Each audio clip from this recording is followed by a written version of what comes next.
La Bible en un an, le 15 février, le livre de l'Exode, chapitre 39, verset 1 au chapitre 40, verset 38, le livre des psaumes, chapitre 35, verset 1 à 16, le livre des proverbes, chapitre 6, verset 16 à 19, l'évangile de Matthieu, chapitre 8, verset 18 à 34.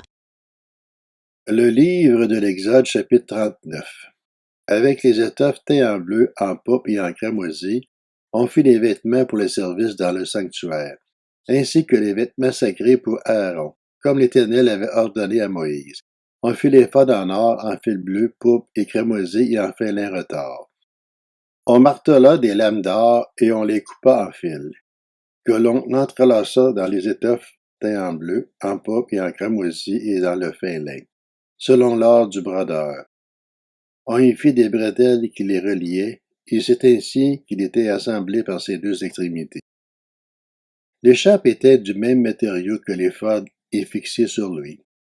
Elle était en or, en fil bleu, pourpre et cramoisi et en fin lin retors, comme l'Éternel avait ordonné à Moïse. On entoura des pieds d'onyx de monture en or, et on y gravait le nom des fils d'Israël, comme on grave les cachets. On les mit sur les bretelles de l'éphod en souvenir des fils d'Israël, comme l'Éternel l'avait ordonné à Moïse. On fit le pectoral selon l'ordre du brodeur, avec le même matériau que l'éphod, en or, en fil bleu, pourpre et cramoisi et en fin lin retors. Il était carré, et on le fit double. Sa longueur et sa largeur étaient de 25 centimètres, et il était double. On le garnit de 4 rangées de pierres. Première rangée, une sardoine, une topaze, une émeraude. Deuxième rangée, une escarboucle, un saphir, un diamant. Troisième rangée, une opale, une agate, une améthyste. Quatrième rangée, une chrysolite, un onyx, un jaspe. Ces pierres étaient enchâssées dans leur monture en or. Il y en avait 12, d'après les noms des fils d'Israël. Elles étaient gravées comme des cachets, chacune avec le nom de l'une des 12 tribus. On fit sur le pectoral des chaînettes en or pur, dressées en forme de cordon. On fit 2 montures en or et 2 anneaux en or, et on mit les 2 anneaux aux 2 extrémités du pectoral. On passa les 2 cordons d'or dans les 2 anneaux placés aux 2 extrémités du pectoral. On fixa par devant les bouts des 2 cordons aux 2 montures placées sur les bretelles de l'éphod. On fit encore 2 anneaux en or que l'on mit aux 2 extrémités du pectoral, sur le bord intérieur appliqué contre l'éphod. On fit 2 autres anneaux en or qu'on l'on mit au bas des 2 bretelles de l'éphod, sur le devant, près de la jointure, au-dessus de l'écharpe de l'éphod. On attacha le pectoral par ces anneaux aux anneaux de l'éphod avec un cordon bleu, afin que le pectoral soit au-dessus de l'écharpe de l'éphod, et qu'il ne puisse pas se séparer de l'éphod, comme l'Éternel l'avait ordonné à Moïse. On fit la robe de l'éphod entièrement tissée d'étoffe bleue. Au milieu de la robe, il y avait une ouverture comme l'encolure d'un habit en cuir. Et cette ouverture était ourlée tout autour afin que la robe ne se déchire pas. On mit sur la bordure de la robe des grenades de couleur bleue, pourpre et cramoisi en fil bretard. On fit des clochettes en or pur et on les mit entre les grenades sur tout le tour de la bordure de la robe. On les intercala entre les grenades. Une clochette et une grenade, une clochette et une grenade, sur tout le tour de la bordure de la robe destinée au service, comme l'Éternel l'avait ordonné à Moïse. On fit les tuniques tissées en fin lin pour Aaron et pour ses fils. On fit aussi la tiare en fin lin et les coiffes en fin lin pour marquer l'honneur de leur rang. Les caleçons en fin lin retors. La ceinture en fin lin retors brodée est de couleur bleue, pourpre et cramoisi, comme l'Éternel l'avait ordonné à Moïse. On fit la lame, le diadème sacré, en or pur, et l'on y inscrivit, comme on grave un cachet, sainteté à l'Éternel. On l'attacha avec un cordon bleu en haut de la tiare, comme l'Éternel l'avait ordonné à Moïse. C'est ainsi qu'on mena à terme tous les travaux du tabernacle, de la tente de la rencontre. Les Israélites firent tout ce que l'Éternel avait ordonné à Moïse. Ils s'y conformèrent exactement. On amena le tabernacle à Moïse, la tente et tout ce qui en dépendait, les agrafes, les planches, les barres, les colonnes et les bases, la couverture de peau de bélier teint en rouge, la couverture de peau de dauphin et le voile de séparation. L'arche du témoignage et ses barres, ainsi que le propitiatoire. La table, tous ses ustensiles et les pains consacrés. Le chandelier d'or pur, ses lampes, les lampes préparées, tous ses ustensiles et l'huile pour le chandelier. L'autel d'or, l'huile d'onction et le parfum odoriférant, et le rideau de l'entrée de la tente. L'autel de bronze, sa grille de bronze, ses barres et tous ses ustensiles. La cuve avec ses bases, l'étoile du parvis, ses colonnes, ses bases et le rideau de la porte de cette cour, ses cordages, ses piliers, ainsi que tous les ustensiles pour le service du tabernacle, pour la tente de la rencontre. Les vêtements de service pour le sanctuaire, les vêtements sacrés pour le grand prêtre Aaron et ceux de ses fils, pour leur fonction en tant que prêtre.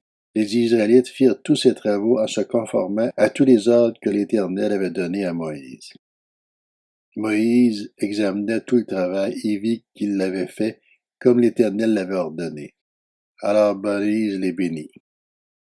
Le livre de l'Exode, chapitre 40. L'Éternel dit à Moïse, « Le premier jour du premier mois, tu dresseras le tabernacle, la tente de la rencontre.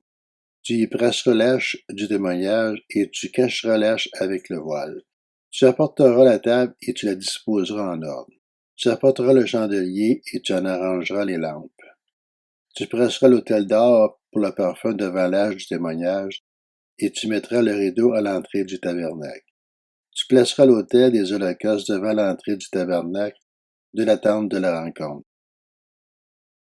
Tu placeras la cuve entre la tente de la rencontre et l'autel, et tu y mettras de l'eau. Tu placeras le parvis autour et tu mettras le rideau à la porte de cette cour. Tu prendras l'huile d'onction et tu en verseras sur le tabernacle et tout ce qu'il contient. Tu le consacreras avec tous ses ustensiles et il sera saint. Tu verseras de l'huile sur l'autel des holocaustes et sur tous ses ustensiles. Tu consacreras l'autel et l'autel sera très sainte. Tu verseras de l'huile sur la cuve avec sa base et tu la consacreras.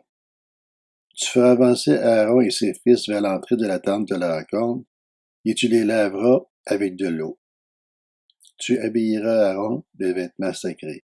Tu verseras de l'huile sur lui et tu le consacreras pour qu'il soit à mon service en tant que prêtre.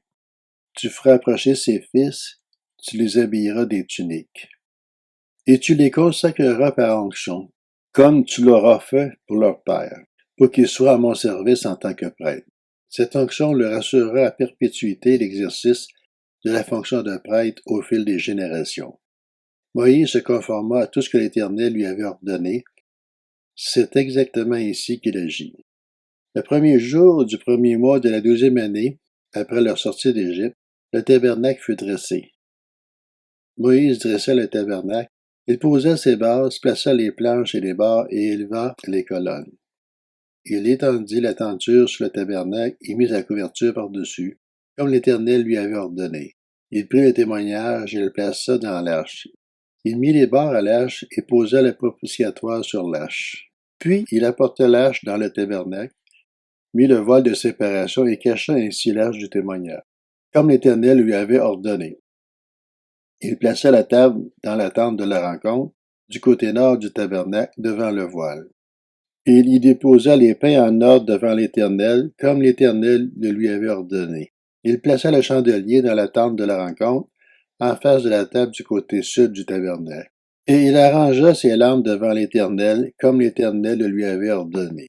Il plaça l'autel d'or dans la tente de la rencontre, devant le voile, et il fit brûler le parfum odoriférant, comme l'Éternel le lui avait ordonné.